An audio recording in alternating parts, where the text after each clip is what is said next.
No matter how young or old we might be, our lives are essentially stories that are being written and revised every day.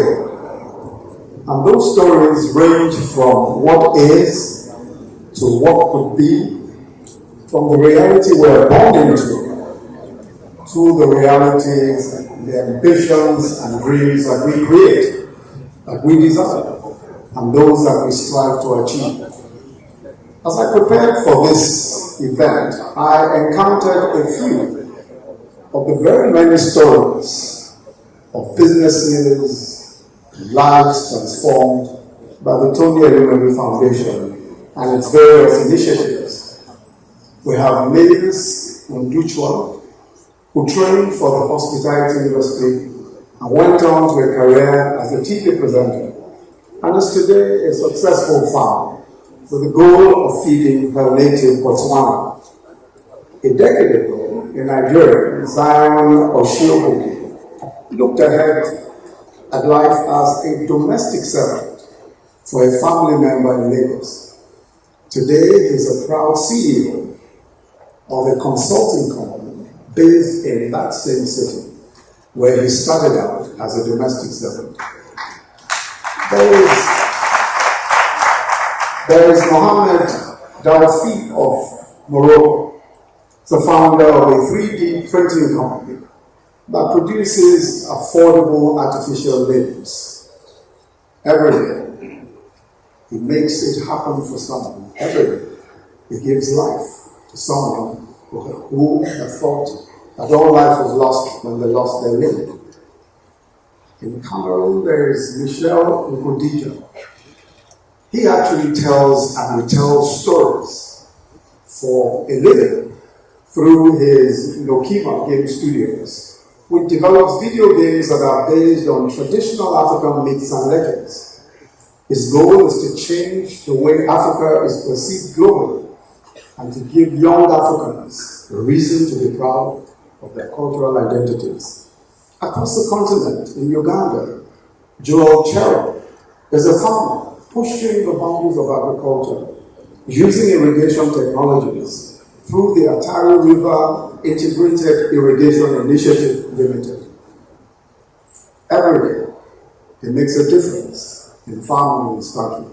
Again, from the DRC is Lino Alain Onioni, who used seed capital to start an agricultural farm. And Jose Kimalo, who founded Wapimed, a health tech company, providing quality health care across communities in the DRC. Benin Republic is Vital Sunovo, promoting trade across Africa with its fintech startup that's called Exportunity, a virtual market that is now directly supported by a leading African banking institution, the UBA. In the age of the African continental free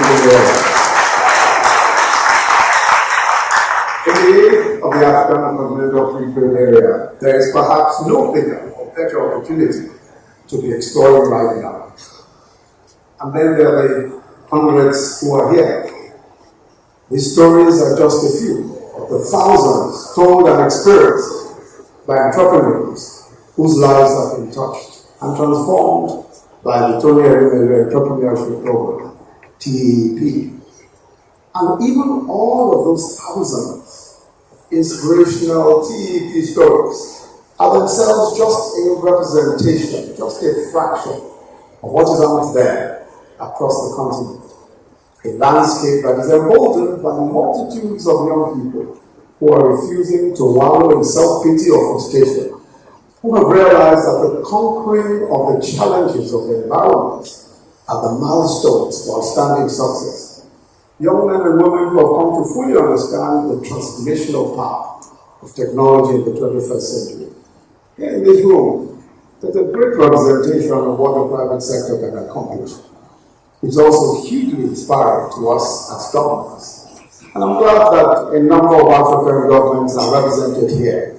We're challenged to create the enabling environment for all of these young entrepreneurs to thrive. Our continent continues to be defined by the unsavory and unwholesome stories which do not often accurately represent the reality of life and opportunity. The people in this room are the perfect, long-awaited counterparts to those one-dimensional narratives of Africa that have sadly gained ground over the years. Outside of the streets of every village, town, and city in Africa, there are many more individual embodiments of the potential of this great continent. But we can change some of the faults, some of the true, of the unfortunate narratives of Africa. We must find young entrepreneurs and provide opportunities for capacity building. Our school curriculums must emphasize not just science, technology, engineering, and maths, which we're doing now, but critical thinking and entrepreneurship, and the promise of entrepreneurship banks. The promises that were made about establishing entrepreneurship banks must be kept. By birthing this particular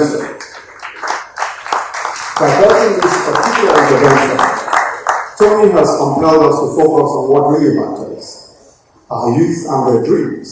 And the message to Africa's emerging business giants is a clear one. How and what can you contribute to empowering the next generation, helping them to realize their own dreams?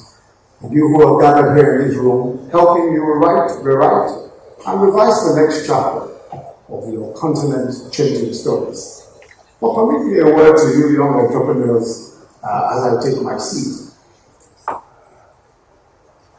want to say to you that we live in the best of times, and always be suspicious of those who remind us all the time of the good old days. They are probably suffering from a bit of memory loss. Farid Zakaria, our moderator today, made a fascinating statement to the 2012 graduating Harvard class, where he made the commencement.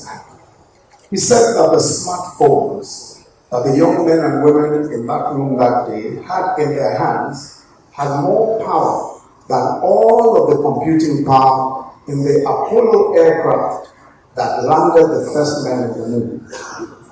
Today, as we waited out here, I reminded him of that statement, and his reply was, yes, that was 2012. Today, the smartphones that the young men and women here today have has 100 times more power than all of the computing power of the Apollo aircraft that landed men on the moon.